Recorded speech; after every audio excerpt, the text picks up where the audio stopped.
ملا فاضل رند بلوچی شاعری کے عظیم شاعر ہیں۔ انہیں بلوچی شاعری میں وہی مقام و مرتبہ حاصل ہے جو اردو شاعری میں مرزا غالب کو حاصل ہے۔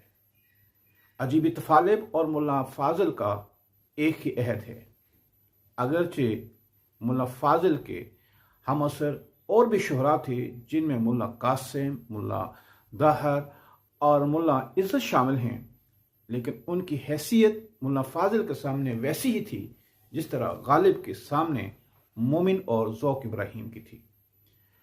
ملا فاضل کا ایک دوست ملا دہر اکثر ملا فاضل کے ساتھ رہا کرتا تھا۔ یہ سیر کرتے ہوئے سرباز کے علاقے پیر دہان پہنچے۔ پیر دہان ایک چھوٹا سا قریہ تھا جس میں مہرک بلوچ ایک بلوچ دوشیزہ رہتی تھی جس کے حسن کے چرچے دور دور تک پھیلے ہوئے تھے۔ اس کا لمبا قد، گھنے بال، ستوار ناک، اونچی گردن، سرخ ہونٹ، سرخ گال، بڑی بڑی آنکھیں اور چمکتا ہوا خوبصورت چہرہ ہر ایک کو اپنی گرفت میں لے لیتا تھا۔ یہ جب وہاں پہنچے تو وہ اپنے دریچے میں کھڑی تھی، ملا دہر کی اس پہ نظر پڑی اور وہ کچھ دیر کے لیے مبہوت ہو گیا۔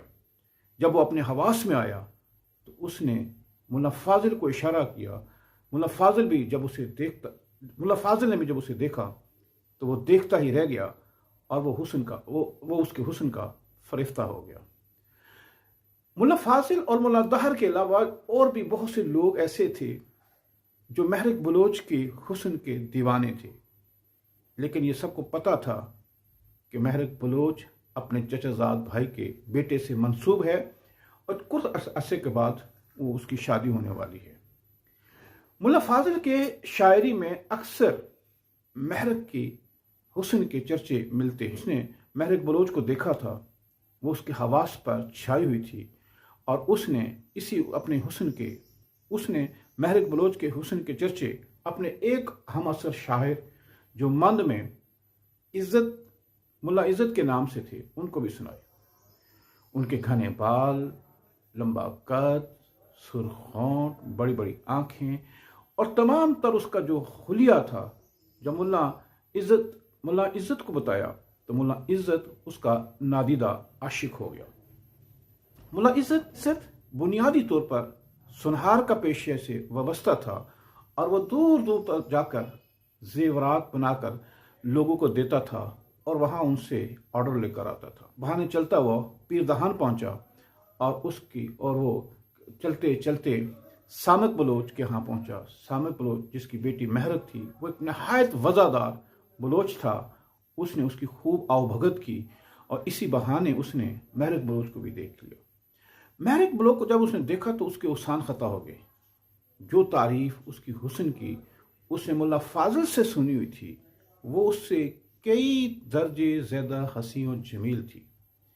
اس کے حواس پر وہ ایسی چھائی کہ اس کے سوا اسے کوئی کچھ دکھائی نہیں دیتا تھا۔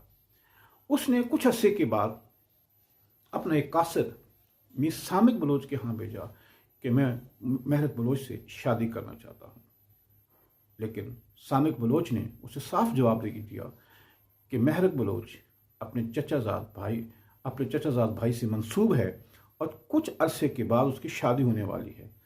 لیکن ملا عزت مہرک بلوچ کے سوا کوئی اور لفظ سننا ہی نہیں چاہتا تھا۔ اپنے قاصد بھیجتا رہا اور سامک بلوچ کو یہ پیغام بھجواتا رہا کہ وہ ہر حال میں شادی کرے گا، لیکن سامک بلوچ اسے انکار کر دیتا۔ لیکن ایک وقت سامک اور اس کے رشتہ داروں کو اس بات کا اندازہ ہو گیا کہ ملا عزت مہرک پر فریفتہ ہے اور وہ کسی صورت پیچھے نہیں ہٹے گا۔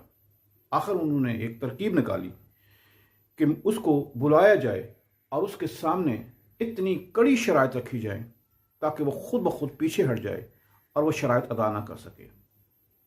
انہوں نے قاصد کے ذریعے اسے یہ پیغام بھجوایا کہ ملا عزت کو کل ہمارے ہاں بھیجیے اور ہم ان سے کچھ بات کرنا چاہتے ہیں۔ ملا عزت خوشی سے پھولے نہ سمایا اور دوسرے روز وہ الٹے پاؤں وہاں پہنچا۔ جب اس کا سامنا سامک بلوچ سے ہوا تو سامک بلوچ اور اس کے رشتہ داروں نے اس کے سامنے چند شرائط رکھیں۔ ہم مہروں کا ہاتھ تمہارے ہاتھ میں دے دیں گے اگر تم ہماری کچھ شرائط قبول کر لو۔ اس نے کہا کہ میں مہرک کے لیے ہر ایک شرط قبول کرنے کے لیے تیار ہوں۔ سامک بلوچ نے اسے کہا کہ ہم اس صورت میں آپ کا نکاح مہرک سے کریں گے کہ آپ حق مہر میں پیش کی ہمیں 100 کنیزیں، 100 غلام، 100 بکریاں، 7 گائیں، کپڑے، زیورات اور ہزاروں کی نقدی اس کے حق مہر کے طور پر دو گے تو ہم اس کا نکاح آپ سے کر دیں گے۔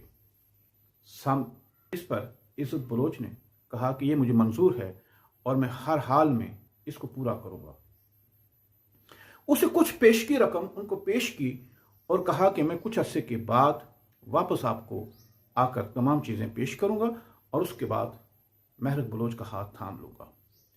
وہ اپنی اس ڈیمانڈ کو پورا کرنے کے لیے گوادر چلا گیا اور وہاں پر اپنے پیشے سے منسلک ہو گیا، محنت مزدوری کرتا رہا، سنہاروں کا کام کرتا رہا اور ہر وقت مہرک بلوچ کی یاد میں محو رہا، اور کچھ عرصے کے بعد وہ اس قابل ہو گیا کہ وہ تمام چیزیں اس نے جمع کر لی۔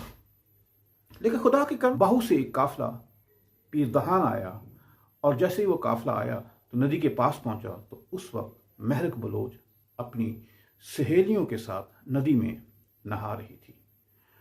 جب وہ قافلہ اتنا قریب آ چکا تھا کہ اس کی سہیلیوں کو اس وقت خبر ہوئی کہ اب اس کے لیے کوئی چارہ نہیں تھا۔ اگر وہ اپنے کپڑے تبدیل کرتی تو اس کے جسم پر ان کی نظریں پڑ سکتی تھی، لہٰذا اس نے ایک ترکیب سوچی کہ وہ ان کو دیکھتے ہی اپنے لمبے گھنے سیاہ بال اپنے پورے جسم اور چہرے پر پھیلا کر تھوڑا سا سر باہر نکال کر ندی میں بیٹھ گئی۔ والوں نے دور سے اس پر نظر پڑ چکی تھی اور وہ اسے دیکھنا چاہتے تھے۔ جیسے ہی وہ قریب آئے تو انہوں نے ایک عجیب و غریب ماجرا دیکھا کہ وہ حسین و جمیل پری جو دور سے اتنی حسین لگ رہی تھی، قریب آتے ہی اپنا بھیس بدل گئی اور وہ ایک ماورائی مخلوق دکھائی دے رہی تھی۔ وہ وہاں سے ڈر کر پیر دہان بھاگے اور وہاں انہوں نے اکثر لوگوں سے ذکر کیا کہ ہم نے ایک لمبے بالوں والی اس طرح ماورائی مخلوق دیکھی جو پہلے تو بہت حسین و جمیل نظر آ رہی تھی، لیکن جیسے ہی ہم اس کے پاس پہنچے تو اس نے اپنا روپ بدل لیا۔ اس کے دوستوں نے کہا کہ وہ کوئی پری یا ماورائی مخلوق نہیں بلکہ وہ حسین و جمیل دوشیزہ مہرک ہے جس کا نام مہر بانو ہے، اور اس کا باپ سامک بلوچ اسے مہرک کے نام سے یاد کرتا ہے۔ دوسرے روز میر کارواں کسی بہانے سے سامک بلوچ کے پاس پہنچا اور اس سے اس کی حال احوال لیا اور اس سے مختلف طرح طرح کی باتیں کرنے لگا، اور کسی بہانے اس نے مہرک بلوچ کو بھی دیکھ سے یہ بھی خواہش ظاہر کی کہ وہ مہرک بلوچ سے شادی کرنا چاہتا ہے، لیکن سامک بلوچ نے اسے صاف انکار کر دیا کہ مہرک کی منگنی طے ہو چکی ہے اور کچھ عرصے کے بعد اس کی شادی ہے۔ لیکن جب تک وہ میر کارواں اس جگہ پر بیٹھا رہا، وہ عجیب و غریب نظروں سے اسے دیکھتا رہا۔ اس کی بے درما نظریں اس کو کھا گئیں، اور وہ کچھ تھوڑی ہی دیر کے بعد اس کے جانے کے بعد مہرک بلوچ شدید بیمار ہو گئی۔ تمام حکیموں، طبیبوں، جتنے ان تک اس کا علاج کروانے کی کوشش کی گئی، لیکن کوئی شخص اس کے مرض تک نہیں پہنچا۔ دراصل اس کی نظر اس کو کھا گئی تھی اور وہ بری طرح سے اس سے متاثر ہوئی تھی۔ کچھ عرصے کے بعد اللہ کا کرنا ایسا ہوا کہ مہرک بلوچ اس دنیا سے چلی گئی۔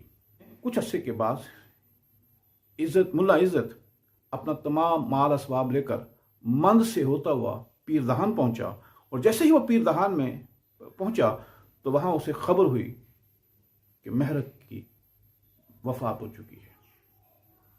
اس پر یہ خبر ایک بجلی بن کر گری، اسے تو پہلے یقین نہیں آیا، لیکن یہ خبر اتنی تکلیف دہ تھی کہ وہ اسے برداشت نہ کر سکا۔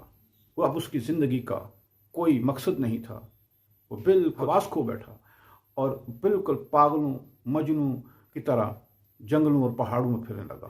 اس کی اس حالت کو دیکھا نہیں جاتا تھا، لوگ اس پہ ترس کھاتے تھے، اور کچھ پھر اس نے اپنی شاعری میں پیر دہان کے لیے